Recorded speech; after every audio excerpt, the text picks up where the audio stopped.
Now, as the world marks World Press Freedom Day, this year's theme, Time to Put AI on the Social Agenda, resonates strongly with journalists navigating the rapid integration of artificial intelligence into their profession. Now, the focus on putting AI on the social agenda sheds light on the increasingly complex relationship between technology and journalism. And now to further discuss this, I'm joined by Damilola Decker. She's a program officer, or rather he is the program officer, Global Rights. Damilola, many thanks for doing this with us. Let me just start with getting your reaction. AI integration into journalism. We've seen those respondents there. Some say it's good, some say it's, it enhances editorial, capacity. What's your take? Let's start there. Damilola, we cannot hear you. If you can help us with your device. Okay, can you hear me now? Loud and clear. Please go ahead. Okay. Thank you very much. It's a pleasure to be with you on your day. I think the report accurately sums up what the issue is, which is that it's a mixed bag. There are positives with regards to the use of AI and negatives with regards to the use of AI in just about every sector. You saw it there where you said AI can help you root out rudimentary tasks. Some of the things that you will normally spend your time doing as a journalist, AI can help you root that. While the more investigative, the more important and the more crucial aspects of the work can be done by yourself. So that's a positive part of AI. But the report also identified the negative aspects of it, because some of these algorithms are designed by human beings. Human beings have biases. Human beings come to the table with several points of view that can be reinforced in those particular algorithms that can be reinforced in the algorithms that are used by AI to produce results. So that's the negative side of it. So I think it's a mixed bag. Just like everything, I think I would advise people, particularly in my profession, in other professions as well, when you are using AI, just make sure that you don't rely on it solely. It's there to enhance your abilities, enhance what you can do, enhance your capabilities. It's not there for you. It's not a crutch for you to lean on entirely.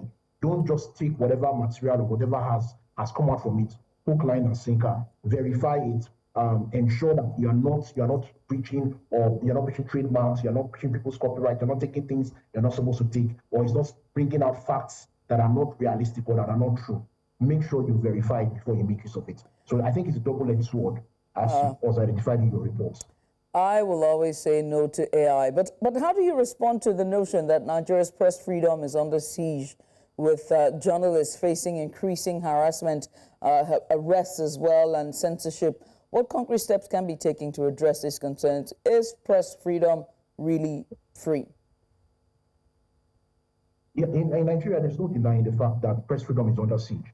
And I think it comes from divorcing the concept of democracy from press freedom, which is a notion that we have, particularly in this part of the world, where people think democracy is just about having periodic elections. Yes, we have periodic elections, and voters pick who their leaders.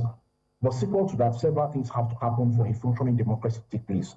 You have to have you have to have checks and balances. You have to have an independent judiciary. You have to have the rule of law. There has to be respect for human rights, and also independence of the press. The press have to have the ability to hold people accountable. That was why the writers of our constitution were very, very clear. They left a section 22 of the constitution, which clearly spells out that nothing shall infringe the rights of the press to hold people accountable, to hold government accountable, hold people in power accountable. So it's sacrosanct in any democracy, and it is under threat in Nigeria. CJID, the organization Center for Journalism Innovation and Development, has a press attack tracker, and according to them, from May 2023 to about August 2024, we had about 121 attacks on the press. 81 of them by governmental agencies, by arms of the state, that's law enforcement and security agents. Even during the End Bad Governance protest, which we saw last year, we saw that journalists were frequent targets of law enforcement, about 6-7 attacks related to that. So definitely they are under threat in Nigeria. Harassment over stories that when they expose corruption. Let me identify Fisayo Shoyinbo of Foundation for Investigative Journalism, who exposed in his reports corruption in the customs, Nigerian customs. And what was his reward for it? Rather than the Nigerian state or law enforcement agencies slapping him on the back and saying, you have done a good job, it's bringing this corruption to light. What we saw was constant harassment. He was constantly harassed, constantly called by the police. The police that can use their resources to divert their resources to handle more important issues, they were harassing him because he exposed corruption in customs. That's not the way it's supposed to be. So obviously, in Nigeria, press freedom is under threat. Now, let's also talk about, the growing trend of governments using laws like the Cyber Crimes Act to stifle press freedom. How can Nigeria's legal framework be reformed to prevent such abuses and ensure that journalists can work without fear of persecution and even abductions and arrests? Because we saw that last year with one of the senior investigative journalists for FIJ. Yes, I think we have to reform our laws, and this cuts across all sectors. I'm not just talking about issue of even press freedom or issues related to Cyber Crime Act, which is notorious. Right, last year it was amended, the Section 24, which is the problematic section, one of the more problematic sections of the law, which allows law enforcement to arrest people over things like offense. It has been narrowed down slightly since the amendment 2024, but that is not enough. It is still being used as a cudgel by law enforcement agents to arrest journalists and people who are dissenters, people who express opinions that they don't like. So we need to reform our laws. Unfortunately, the legal background, there lies a legal background for law enforcement to carry out some actions, and we need to reform those laws. The Cyber Crime Act needs to be amended to more narrowly define what exactly cyber crimes are. We are not denying that, yes, some things are, sometimes things that are done on the internet or done online are definitely illegal. But we are saying that it should be narrowed in a way that doesn't infringe on core rights, the right to freedom of expression, the right to information, and also the right of the press, people to dissent. That's very important. Also, and I also want to just note this issue very of quickly, please. Anti-defamation laws. Defamation is still there's still defamation. Defamation is still a criminal offense in several parts of Nigeria. So we need to decriminalize defamation.